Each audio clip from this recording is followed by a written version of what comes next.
Keeper grows a massive anti-air unit. So you're pretty safe doing that, plus it'll stop stuff from getting entangled, which is always nice. And you can devour Drunken Haze, which a lot of people don't do, and I always thought that was weird. So he is going for another push, and at this point, push is sort of a 50-50 at this point, because the Undead is going to have a more well-established army, and since you're not really stacked on items, and the only thing you have really is a unit and a creep advantage, and by creep advantage I mean hero advantage, you don't really have much else than that, and to push an Undead base with only that little of an advantage is kind of risky to do, especially if the Undead has a proper army combination for what he's fighting. I mean, A-bomb wagon isn't bad, I'm just saying it would be nice if he had some destroyers. Which he'll have a couple in this battle. And you will see how badly it goes for FK here. Basically, he takes out the slaughterhouse, no big deal. That's always a nice thing to take out just because it costs a lot of lumber. But for the Undead, it only costs him like 150 gold. Oh, and lumber. He's actually low on lumber again. Well done. What do I know? So, he is now heading to the expansion, which has more towers. And, yeah. As I said, you'll see how badly this goes for him. Basically, does Roar go off? I don't know if he uses Roar in this battle. He does have a Roar scroll, which is odd that he didn't sell it. Because that's an extra 200 gold, and you have bears. So basically getting some free Huntress kills. Meat wagons are in a terrible position. Devour's there in A-bomb. This is pretty much what destroyers do to an army of this composition. Of course, it helps if you keep devouring the stuff that really is a pain. And he's low on destroyer mana for that one destroyer. You should just devour over the talents. So that's always nice to do. Cyclone, which is an odd thing to use at that point. And then he TP's out because he basically lost a 70 food army pretty quickly. So, as I said, that was fairly ill-advised. Running into an Undead base like that. And for some reason, he has yet to devour Fairy Fire off of his units. Devour Fairy Fire. It's free mana.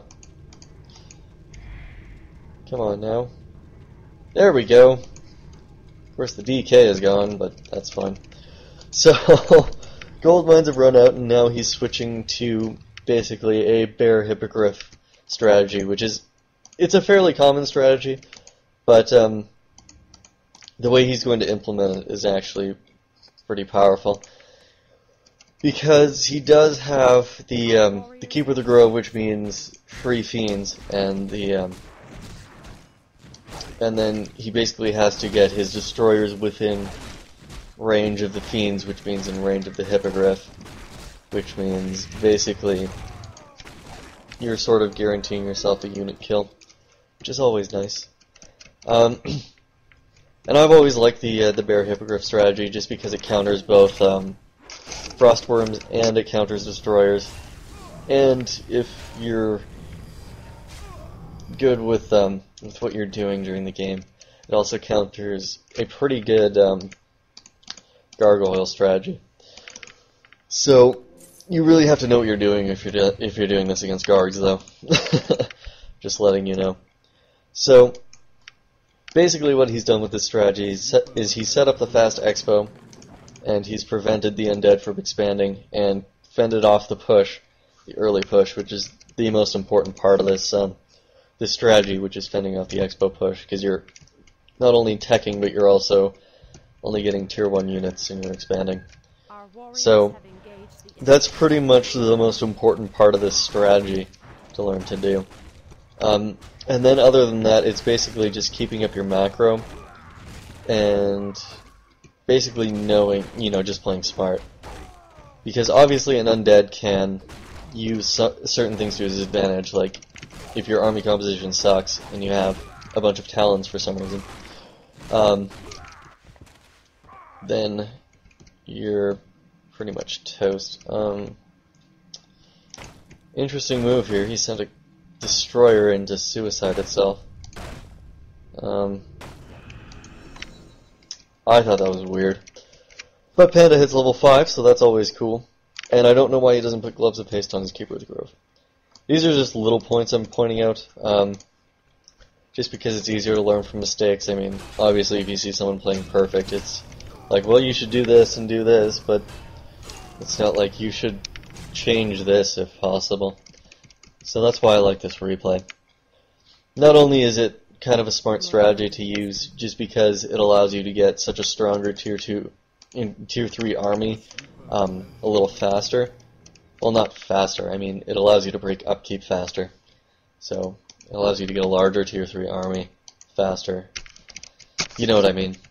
But, it also allows you to get map control, which is an important point. Because map control is basically what wins games. And level 3 Entangle just rapes, so that Acolyte's gonna die in half the duration, or like at least half the duration. Basically, level 3 Entangle will kill a Raider. That's the damage output you're looking at with just one Entangle. 75 mana. And that's why I like the Keeper of the Grove, is because you can actually sort of force your opponent into doing certain things that he might be uncomfortable doing. Like, basically, if you want to fight but you don't, you can always disentangle a unit and run, and then he'll be forced to either sit with his unit and coil it, or he'll be forced to get some destroyers and devour it, or, you know, he can let it die. I mean, that's just the weird thing to do. But basically it forces them out of their comfort zone, which is basically the Warden and the Demon Hunter, and sometimes the Dark Ranger. What else to mention? He hasn't really upgraded much, but that's not a big deal. I mean, he has a lot of lumber he probably could have before he broke upkeep. I do a lot of stuff before I break upkeep. It's actually kind of a bad habit. I almost do too much stuff. Like, I'll buy my items, and I'll get like 6 upgrades. And then I'll buy more items. Yeah, I don't know. So see there, he gets the free fiend kill. Of course, he suicides his Hippogriff. So you should sort of watch that. He doesn't get a staff this game, which is also kind of bad news. But, you know, it doesn't make that big of a difference in this game. He's still going to win. Yeah, spoiler alert, he wins. Which is why I've been covering his side mostly.